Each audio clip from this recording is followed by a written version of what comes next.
We're here to take your sources and really dig into them, pulling out the insights you need. Yeah, getting to the core of it. And today, we're diving deep into something that, well, it can feel pretty daunting for English learners. Navigating the doctor's office. Communicating effectively there. Yeah, it's definitely a high-stakes situation. I mean, being able to explain yourself clearly is just, it's critical for your health. But then you add feeling sick, maybe anxious, and trying to do it all in a language that's not your first. That's a lot of stress. Absolutely. And that stress, that anxiety can really get in the way of getting the proper pair, For sure. So our mission in this deep dive, based on the source material you shared with us, which is a guide really designed for this exact scenario. Right, for English learners in healthcare settings. Exactly. We want to extract the essential phrases, the key vocabulary, the practical steps you need to feel more confident, more in control when you have to talk to a doctor or their staff in English. Because your health is just paramount, isn't it? And clear communication. That's the bridge to getting an accurate diagnosis, getting the right treatment. It's really about empowering you. Okay, so let's stop letting those communication jitters win. Let's unpack the source.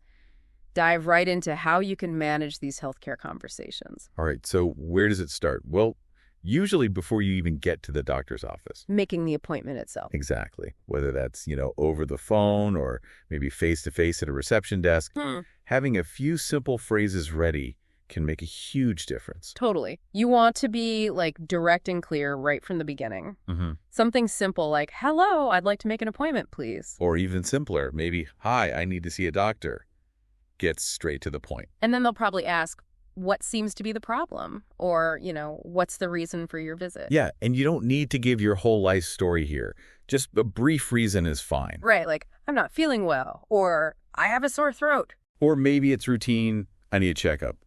Just keep it concise initially. They'll also need to figure out the urgency, right? So expect, is this emergency? And if it's not, you can just state clearly, no, it's not an emergency, but I'd like to see someone as soon as possible. Yeah. That helps them find the right slot. Okay, so they offer you some times. You need to be ready to respond. Yep. Yes, that works if it's good for you. Or if not. Just say, no, that doesn't work, and then ask for alternatives. Do you have anything later? Or maybe anything earlier? Keep that conversation flowing. What if you have a specific doctor you want to see? Absolutely fine to ask. You can say, could I see Dr. Name, please? Or frame it as a question, is Dr. Name available? Good point. Yeah. And be ready with your details. Oh, yeah. Full name, date of birth. They'll need that for identification. The source even mentions you might need to spell your name out. Right. Letter by letter. Which is actually a good thing to practice beforehand, especially if your name isn't common in English-speaking places. Definitely. And before you hang up or walk away. Always confirm. Just repeat it back to them. Okay, so that's day, date, at time with Dr. Name. Exactly. Avoids any mix-ups later on. Yes. Simple, but effective. This source also touches on canceling or rescheduling, which is, important. Yeah, basic courtesy. Plus, it helps the clinic manage their schedule. Simple phrases work. I need to cancel my appointment. Or, I'd like to reschedule my appointment for new daytime. And try to do it as far in advance as you possibly can. And another practical tip from the guide. Ask if you need to prepare anything. Oh, good one. Do I need to bring anything? Or, are there any forms I need to fill out beforehand? Might save you some time when you get there. You know what's really interesting about this first step? Handling it clearly, politely. It sets a positive tone. Totally. It can give you a real confidence boost before you even step into the actual exam room. Shows you can handle the basics. Right. Okay, so you've made the appointment. You're there. Now comes, arguably the most crucial part for the diagnosis. Explaining your symptoms. Yeah. This is where you give the doctor the information they need to figure out what's going on. So how do you start? Start with the main problem. Could be general, I'm feeling unwell. Or, more specific, if I have a headache or I have a cough. And then you build on that. Add details. Exactly. Layers of detail. First, location. Where does it hurt? Like the common ones. Headaches, stomach ache, back pain, chest pain. Right. And the guide makes a really important point here, especially if you're struggling for the exact word. Pointing. Yes. Pointing is huge. Doctors often ask, show me where it hurts. Being able to just point is a fantastic tool. It cuts through language barriers. Absolutely. Pointing is universal. Okay, so beyond location, what else helps? Describing the type of pain. This gives the doctor so much information. Okay, what kind of words are we talking about? Well, is it sharp? Like sudden piercing? Or is it more dull, like a constant, heavy sort of ache? Okay, sharp versus dull. Got it. The source also lists others, like throbbing, a pulse, or stabbing, like a quick jab, burning that hot feeling, or just aching, like a persistent but maybe less intense pain. Wow, yeah. Knowing those adjectives really helps paint a picture for that doctor. It really does. Sharp suggests something different than dull. Then there's intensity. Right, how bad is it? The guide suggests using a scale, like 1 to 10, where 10 is, the worst pain imaginable. So you could say it's about a 7 out of 10. Exactly. Gives them a clear idea. Or you can use words like mild, moderate, or severe. Okay, location, type, intensity. What else? Onset and duration. So when did it start and how long have you had it? Right. Phrases like, it started yesterday or 2 days ago. Or I've had this since Tuesday. And also, is it constant? Or does it come and go? Yeah. It's constant pain versus it comes and goes, or maybe it's intermittent. And then, critically, what makes it better or worse? Okay, so it gets worse when I stand up, for example. Perfect. Or it feels better when I lie down. These are big clues for the doctor. And don't forget other symptoms. Right, even if they seem unrelated. Definitely don't hold back. I also have a fever and a cough. Or this pain comes with nausea and fatigue. The source really stresses this. Give them all the pieces of the puzzle. Are there natural ways to, introduce these details? Yeah, you can use phrases like, I've been feeling, or lately I've noticed, or maybe, in addition to the pain, I also. So, putting all this together, being specific, using this vocabulary, what does it achieve? It means you're giving the doctor a much clearer picture. You're not just saying, I feel bad. You're providing specific data points that help them zero in on the problem. It directly helps them diagnose you correctly. Okay, so you've laid out your symptoms. Now the conversation shifts a bit. The doctor starts asking you questions. Yep. And your answers here are just as vital for them to build that complete picture and figure things out. What kind of questions should you expect? Well, definitely about your medical history, past illnesses, surgeries, any current medications you're taking. And that includes over-the-counter stuff, right? Vitamins. Absolutely. Everything. And crucially, allergies. You need to tell them about any allergies. Simple, direct answers work best. They might ask about habits, too. Yeah, things like smoking, alcohol use, maybe sleep patterns. The source advises just being honest here, as these things can definitely impact your health. Family history often comes up, too. Do certain conditions run in your family? Yeah. And it's totally okay, even expected sometimes, to say, I'm not sure if you genuinely don't know. Good to know. What else? Recent changes. Right. Have you traveled recently? Been around anyone who was sick? Things like that. And then they'll probably dig deeper into the symptoms you described. Exactly. Probing questions like, does the pain radiate anywhere else? Okay, radiate. What does that mean exactly? It means spread out from the main spot. So like pain in your shoulder, does it travel down your arm? That kind of thing. Gotcha. Or they might ask, is the pain worse in the morning or at night? Yep. More specific details. Now, here's a really, really critical point from the source. Let me guess, if you don't understand the question. Bingo. Do not guess. Seriously, it's much better communication to ask for clarification. Right. So what can you say? Simple things like, could you rephrase that, please? Or, I'm not sure I understand the word radiate. Could you explain what you mean? Use simpler terms, maybe? Can you explain that in simpler terms? Totally fine. Doctors are used to explaining things. It's part of their job. Don't feel bad about asking. Honesty is important, too, even if the questions feel a bit personal. Yeah, or maybe embarrassing. They're asking because it's relevant to figuring out what's wrong. What about dates or times, if you can't remember exactly? Intimating is fine. Roughly 3 days ago or around last month. You don't need perfect recall. And when you answer, maybe indicate how sure you are. That helps them too, yeah. Yes, definitely. No, not at all. Or maybe, I think so, or I'm not really certain. It gives them context. You know, what's fascinating here is seeing how much this is a collaboration. It really is a two-way street. Your ability to listen, answer clearly, and importantly, ask when you're unsure that directly helps them help you. You're an active participant. Okay, so symptoms explained, questions answered, maybe an examination done. Now it's the doctor's turn to share their thoughts. Right, the diagnosis and the treatment plan. Yeah. And getting clarity here is just absolutely essential. So you might hear something like, it looks like you have, and then a condition name. Yeah, or my diagnosis is condition. Yeah. Try to catch the name, but honestly, even if you don't, The next step is key. Ask for an explanation. Immediately. What does condition name mean? Or, could you explain that in simpler terms? Don't leave confused about what they think is wrong. Then comes the treatment recommendation. Right. I'm going to prescribe medication name. Or maybe I recommend you do this action for this long. You need to really focus on these details. And again, if they use medical jargon you don't get, Ask. Right away. What does Wow. medical term mean? Or could you please explain that? It's your health. You have a right to understand. The source really highlights asking specific questions about medication. Oh, yeah. This is vital for safety and just making sure the medicine works properly. Like what? What are the must-ask questions? Okay, number 1. How often should I take this? 2. Should I take it with food? 3. Are there any side effects I should watch out for? And 4. How long do I need to take it for? Those 4 seem crucial. Absolutely non-negotiable. And about side effects, they might mention things like drowsiness, feeling sleepy. Or nausea, feeling sick. Exactly. Or dizziness, feeling lightheaded. If you hear those words and you're not sure, ask them to describe it briefly. Good tip. What about confirming general advice? Yeah, it's smart to repeat it back to make sure you understood. Like, okay, so I should just rest and drink plenty of fluids. Confirms you're on the same page. Mm-hmm. And it's also okay to ask about alternatives. Are there any other treatment options? It shows you're engaged. What if they mention tests, like blood tests or x-rays? Make sure you know the logistics. Where do you go? Go to the lab downstairs for the blood test. Are there any special preparations needed? And if the doctor's talking really fast? Politely interrupt.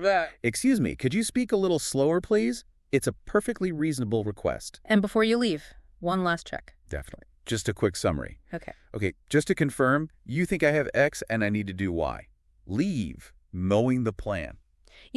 This whole stage really brings up an important point. Yeah. Are you, the patient, actively taking responsibility for understanding everything?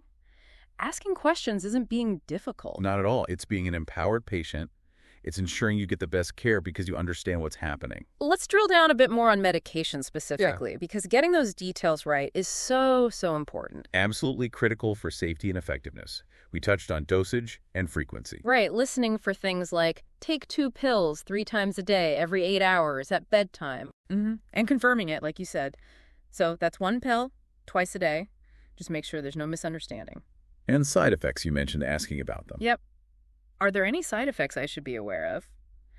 Knowing about potential drowsiness or nausea means you're prepared and know to report it if it happens. And how to take it. Should I take this with food? That's a common one. Very common. Or maybe, can I drink alcohol while taking this medication? Important interactions to be aware of. What about refills? If it's something you'll take long term. Good point. Ask, how many refills do I have? Or, will I need a new prescription to get a refill? Practical stuff. And allergies, we mentioned it before, but it bears repeating. Cannot stress this enough. Always tell them up front, I'm allergic to penicillin or whatever it is. It's vital safety information. Also telling them about other medications you're taking? Yes. Everything. Prescription, over-the-counter, vitamins, supplements, list them out. I'm currently taking drug A and vitamin B. Is it okay to take this new medicine with those? Prevents dangerous interactions. Exactly. And the source also brings up practical things like cost. Right. It's okay to ask, is there a generic version available? Or, will my insurance cover this? These are real-world concerns. And finally, where do you actually get the medication? Make sure you know, where should I fill this prescription?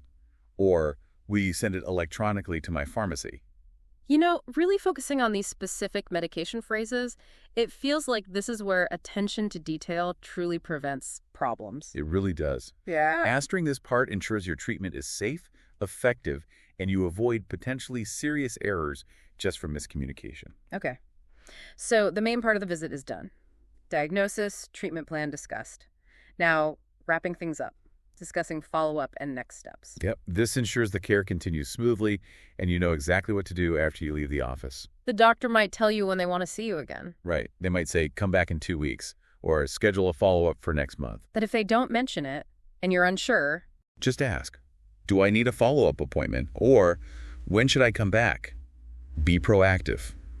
What about test results? How will you get those? They should tell you.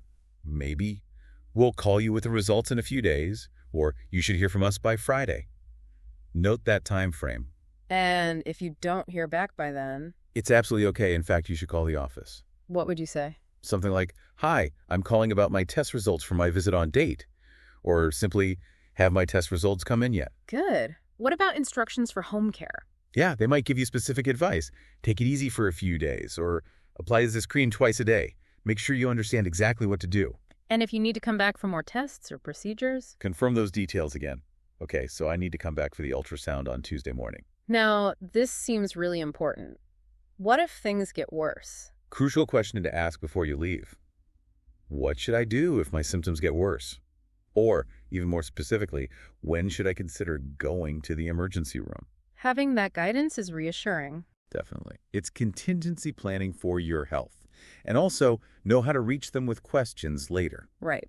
Who should I call if I have questions about the medication? Or, what's the best number to reach the nurse?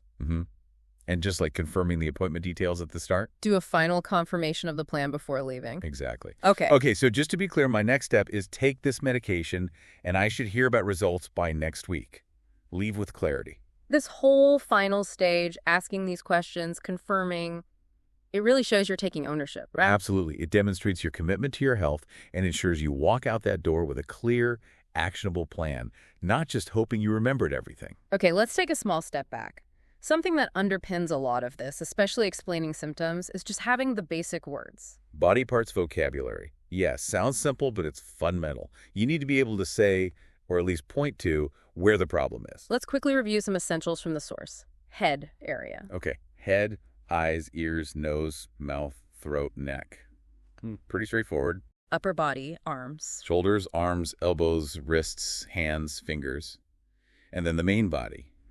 Chest, stomach, or abdomen is the more formal term, and your back. The lower body. Hips, legs, knees, ankles, feet. Remember, foot is singular, and toes. The source also mentions some slightly more specific ones like upper arm, forearm, thigh, shin, calf. Useful distinctions sometimes. And remember what we said about pointing. Yes.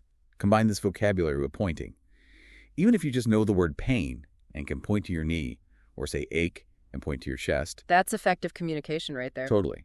And the doctor might prompt you, show me where it hurts, or point to the exact spot. It's great how this basic vocabulary just forms the foundation, isn't it? It gives you that base level of confidence to start describing things. It's the building block. Now, throughout this whole journey we've described, from the first call to the final checkout, there's one skill, one tool that empowers you maybe more than anything else. Let me guess.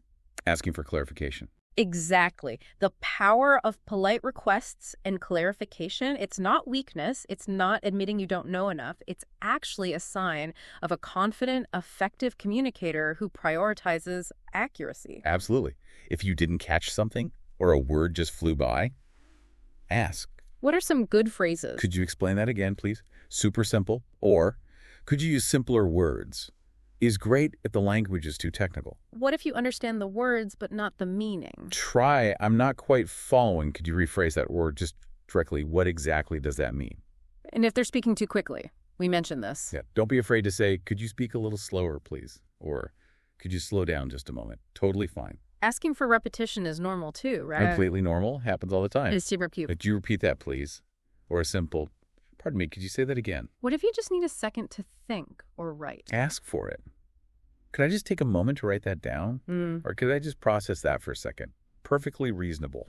You can also make polite requests for things that help you. Right. Could you please write down the name of the medication? Makes it easier to remember. Or would it be possible to get a copy of my test results? What if you're just feeling overwhelmed? It happens. You can say something like, I'm feeling a little overwhelmed right now. Could we just focus on the main points first? It helps manage the flow. Let's really unpack this. Why is asking for clarification so powerful? Because it prevents misunderstandings. Simple as that. Misunderstandings in healthcare can have real consequences for your treatment. Asking shows you're actively involved, you care about getting it right. It's your shield against confusion, really. So when we look back at everything we've covered, it's quite a journey. It is. From making that first call, explaining symptoms, understanding the diagnosis and treatment, dealing with medication, follow-ups. And we've pulled out the language tools you need for each step, the phrases, the vocabulary, and this overarching skill of clarification. And the key takeaway, the big message here is pretty clear, isn't it? Yeah, your ability to communicate directly affects the quality of care you get. Your health is just too important to let shyness or language anxiety stand in the way. And think about the confidence boost. Mastering communication in this kind of stressful situation, that feeling carries over. For sure. It makes you feel more capable in other challenging real-world interactions, too. So how do you get there?